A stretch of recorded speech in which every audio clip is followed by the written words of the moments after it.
rolling.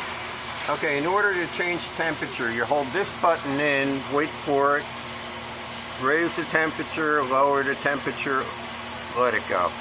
Simple enough on that. Yeah. Those are the two buttons marked up and down, as you can see here. Yeah. Okay, and everything's been replaced. Solid state relays, new temperature controllers, the Cal controls, which are made by West. The original mountings for the old relays are just left in there. They've been abandoned. The only thing we did was we used one common tie point on each one.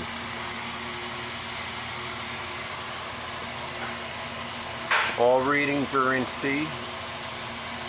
Base temperature to start off for this particular product is 171.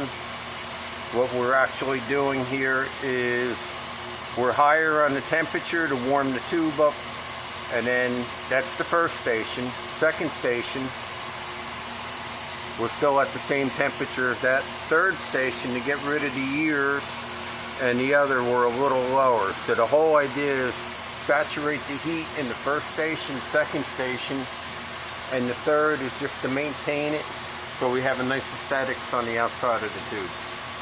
Great, and that's our complete electrical modifications to the ceiling heaters.